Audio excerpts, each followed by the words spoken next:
मैं पहले आशुतोष जी से पूछना चाहती हूँ। आशुतोष जी, अब केजरीवाल जी का खेमा अलग हो गया है, ना कांग्रेस के खेमे में ना बीजेपी के खेमे में। ये विपक्ष की रणनीति को आप क्या समझते हैं, जो कांग्रेस ने बिल्कुल राजनीति से दूर जाते हुए इसको बिल्कुल राजनीतिक बना दिया है? नविका जी, सरकार की रणनीति क्या है, विपक्ष की रणनीति क्या है, राहुल गांधी की रणनीति क्या है, मैं इतना बड़ा तो नहीं हूं कि इनकी रणनीति के बारे में बात करूं, लेकिन एक बात मैं जरूर जानता हूं कि कंफ्यूजन चारों तरफ है आजकल।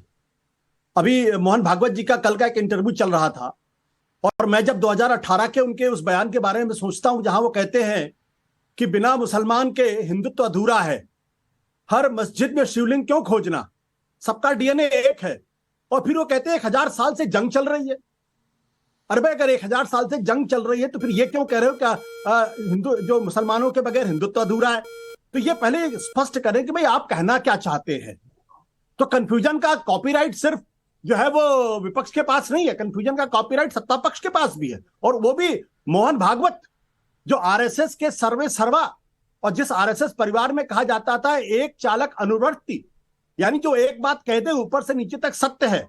तो अगर आप ये कहते हैं 1000 साल से अगर जंग चल रही है इस देश के अंदर, तो बताइए ना कौन किससे जंग चल रही? कहते हैं आप यार रहना, आपका रहना है तो रहिए, आप कौन होते बताने वाले?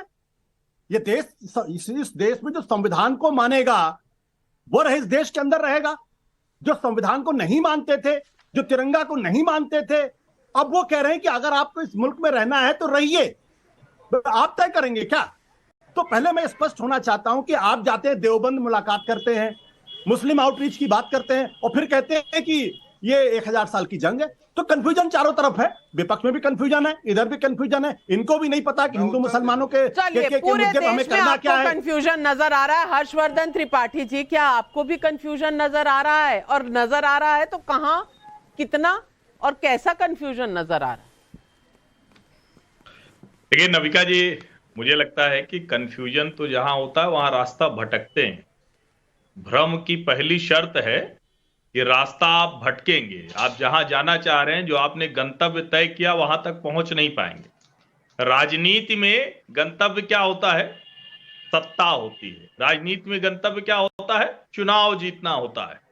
तो अगर कोई इसके बावजूद ये कहे कि भारतीय जनता पार्टी और नरेंद्र मोदी भ्रमित हैं, तो मुझे लगता है कि थोड़ा पहले ये भ्रम का मतलब समझना होगा, उसके निहितार्थ समझने होंगे।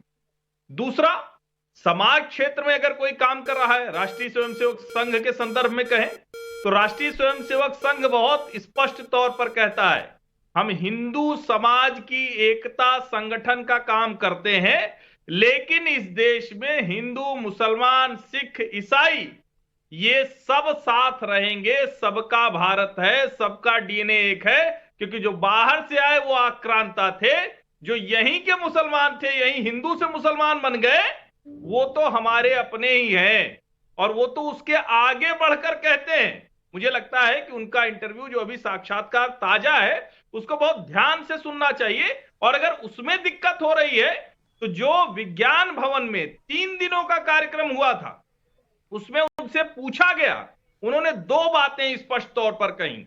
उन्होंने कहा हमारा काम हिंदू समाज की एकता संगठन था, है और रहेगा। उसमें अगर कोई बुराई है, उसमें कोई गड़बड़ी है तो हम उसको दुरुस्त करेंगे। हम प्रवाहमान है, जड़ नहीं है, चेतन संगठन है।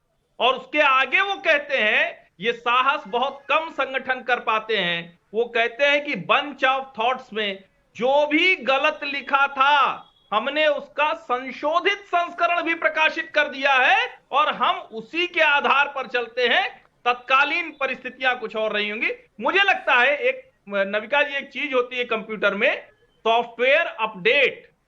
अगर सॉफ्टवेयर अपडेट जिस डिवाइस में नहीं होगा तो वो हैंग हो जाएगा, वो क्रैश कर जाएगा। ये आप किसके लिए कह रहे हैं? ये आप किसके लिए कह रहे हैं? सीधी तरीके से कहिए, जनता घुमा फिरा के नहीं समझती। सीधी तरीके से कहिए कि किसका सॉफ्टवेयर अपडेट नहीं हुआ है और कौन हैंग हो रहा है। अरे लीजिए, आपको कांग्रेस पार्टी की दशा नहीं दिख रही है? चलिए सॉफ्टवेयर अपडेट की जरूरत है, सॉफ्टवेयर अपडेट की जरूरत है। आशुतोष, आऊंगी आप पर।